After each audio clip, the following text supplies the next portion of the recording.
1912년 4월 14일 세계 최대의 해난 사고가 발생하였습니다.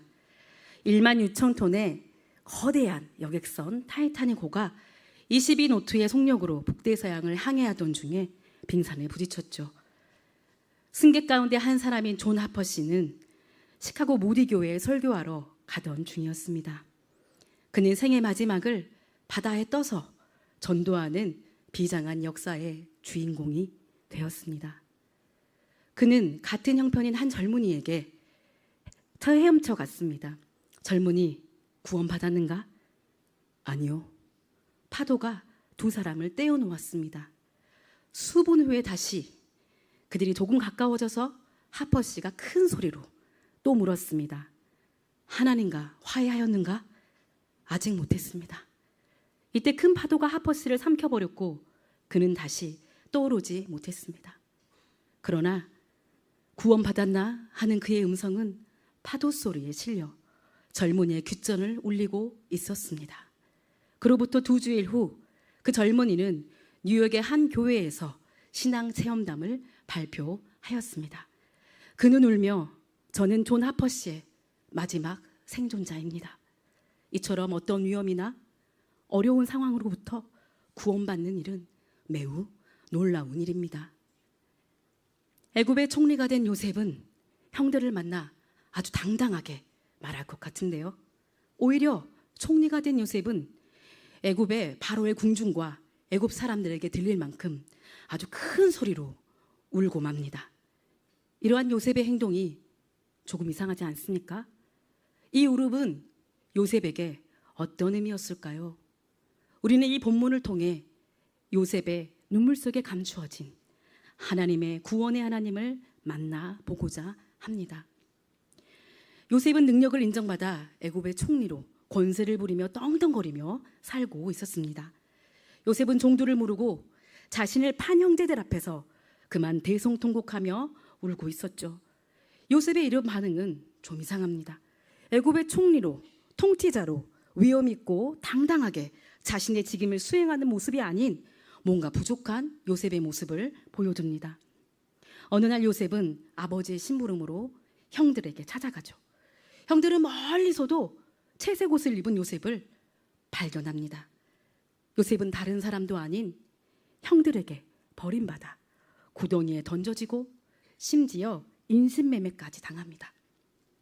요셉의 눈물은 혹시 형들에게 그동안의 버려짐, 폭력, 외로움, 서글픔, 원망함 등등의 모든 감정이 폭발하여 펑펑 울고 있었을까요? 살다 보면 억울한 일을 겪을 때가 적지 않습니다.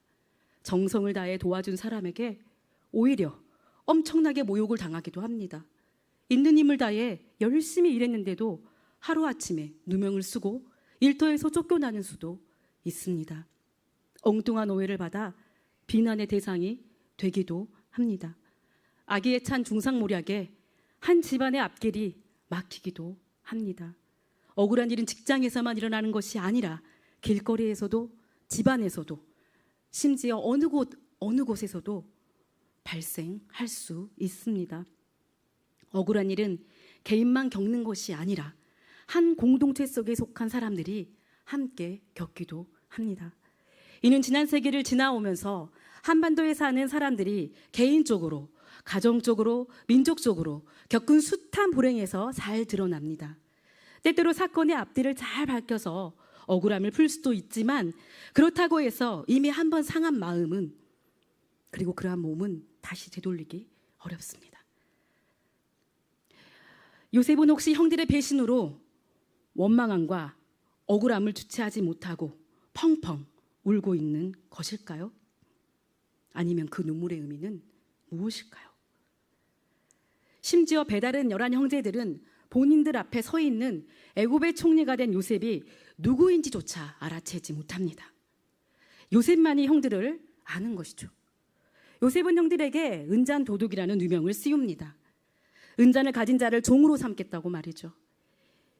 예전에 유다는 요셉이 죽은 것처럼 아버지 야곱을 속였지요. 그러나 이제 유다는 아버지의 마음을 헤아리는 모습까지 보입니다.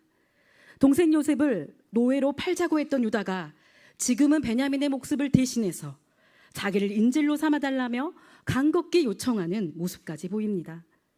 요셉은 이전보다 바뀐 유다의 모습과 그의 형제들의 태도를 보고 과연 감동했을까요?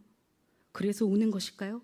그토록 자신의 감정을 억누르며 자신의 행동에 엄격했던 요셉이 방송대곡한 그 눈물의 의미는 무엇일까요? 2차 세계대전 때의 일입니다. 억울한 한 비행 사관이 독일기 하나를 격추했습니다. 적기가 떨어지는 것을 보는 순간 그 적병의 생명이 위험스러워서 적기를 따라 착륙했던 그는 죽은 자의 몸에서 한 장의 사진을 발견하였습니다. 거기에는 너의 어머니로부터 라는 글자가 적혀 있었습니다.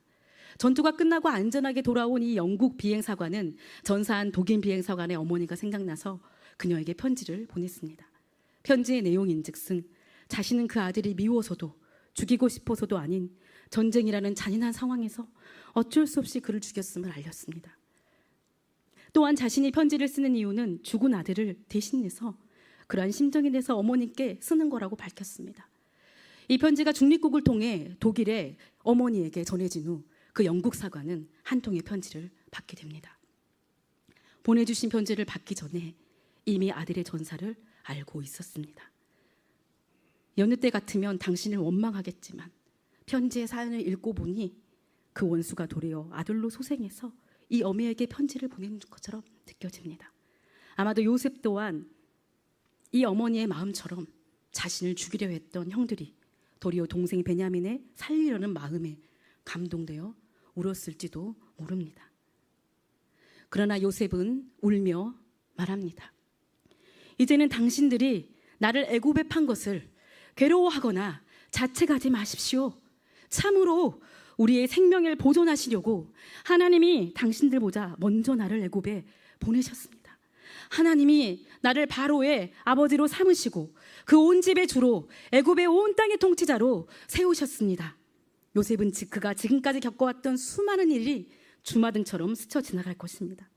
가족인 형들의 인신매매로 애굽의 노예로 팔려간 것, 보디발의 집에서 충성스럽게 섬겼지만 누명을 쓰며 감옥으로 끌려간 것, 술 맡은 관원장의 꿈을 해석해 주어 그의 목숨을 살려주었지만 잊혀짐을 당한 것, 이러한 사건들의 흐름 속에서 요셉은 점점 하나님은 구원의 하나님이라는 사실을 깨달아갔던 것입니다. 요셉은 이렇게 어렵고 힘든 시간들 속에서 감추어진 구원의 하나님을 발견합니다. 요셉은 이 모든 일을 거듭거듭 하나님이 행하셨습니다. 하나님이 나를 먼저 앞서 보내셨습니다. 하나님이 요셉은 그의 모든 삶의 여정이 하나님의 구원 계획 속에 있음을 깨달은 것입니다. 그래서 그는 하나님이 허락하신 어떠한 고난과 어려움 속에서도 구원의 하나님을 바라보았습니다. 미국의 어느 부둣가에서 있었던 일입니다. 어느 날 전기 여객선이 도착해 사람들이 배에서 내리는 중 한 여자가 발을 헛디뎌 바다에 빠지고 말았습니다. 사람들은 모두 고함치면서 발을 동동 굴렸습니다. 그러나 선원들은 이것을 보고도 가만히 있었습니다. 그러자 사람들은 이런 무책임한 선원들이 어디 있냐며 거세게 비난했습니다. 그러나 선원들은 여자가 2번이나 물속에 떠오르고 잠겼는데도 여전히 요지부동하였습니다. 그들은 여자의 힘이 완전히 소진된 이후에 그것을 보고 드디어 한 선원이 다이빙을 해서 축 늘어진 그 여자를 구해서 올라왔습니다. 사람들은 왜 처음부터 빨리 구해주지 않았냐고 그 선원에게 핀잔을 주었습니다. 이에 그 선원은 가쁜 숨을 몰아내시며 대답했습니다. 모르시는 말씀들 하지 마십시오. 사람이 물에 빠져 자기 힘으로 살아보겠다고 안간힘을 쓸 때는 어느 장사가 구하러 온들 물에 빠진 사람의 힘에 눌려 같이 빠져 죽게 됩니다. 그래서 기다린 겁니다. 하나님이 우리를 구원하시는 원리도 이와 비슷합니다. 우리가 역경 가운데 사는 비결은 구원의 하나님이 나를 건지시며 일으키실 것을 믿는 것입니다. 그 사실을 믿는 믿음 안에 우리의 영혼이 거하는 것입니다.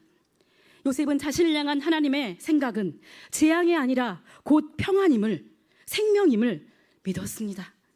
어떻게 피해자가 가해자에게 오히려 근심과 한탄을 하지 말라고 말할 수 있습니까?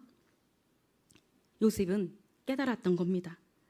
하나님이 나를 미리 앞서 애굽에 보내신 것은 그들의 생명을 보존하시며 구원하시려는 뜻임을 말합니다. 요셉은 형들에게 지금 2해 동안 이 땅에 기근이 있었으나 아직도 5년이나 밭을 갈지 못하고 투수도 못하는 상황입니다. 이 당시 요셉이 경험하고 있는 주변 국가들은 기근으로 인해 생존을 위협받고 있었습니다. 하나님께서 요셉을 미리 애굽에 보내시고 그를 애굽의 총리가 되게 하신 목적은 다른 데 있지 않습니다. 구원의 하나님은 요셉과의 개인적인 관계성을 넘어서 야곱의 한 가정을 뛰어넘어 세계의 모든 나라들까지도 구원해 주십니다. 독일의 개혁주의 시인이자 찬송가 작곡가인 테리스티겐의 구원의 하나님을 노래합니다 라는 시입니다.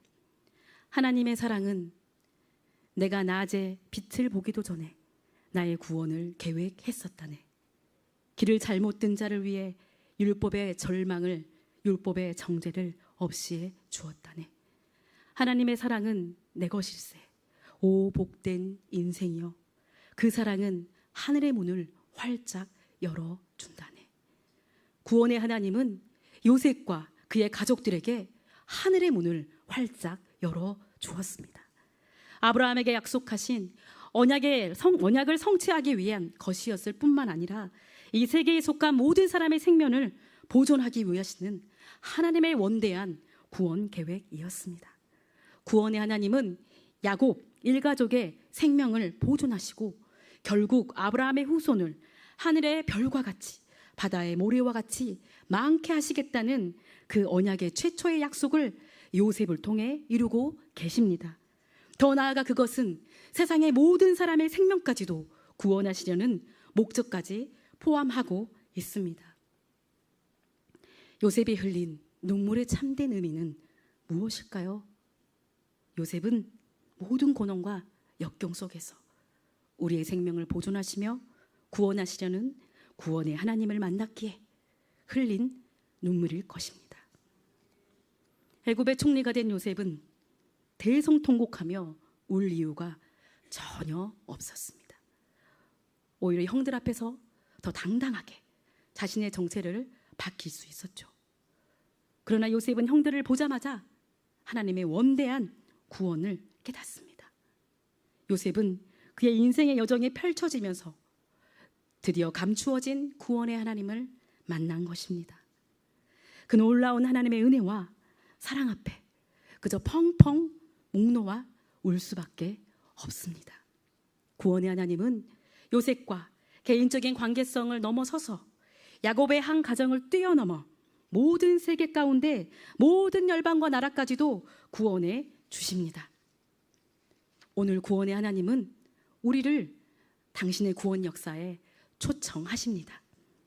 야곱의 가족은 기근으로 굶주려 죽을 위기에 처해 있었지만 하나님은 요셉을 미리 애굽에 앞서 보내셔서 생명을 지키시며 구원하셨습니다.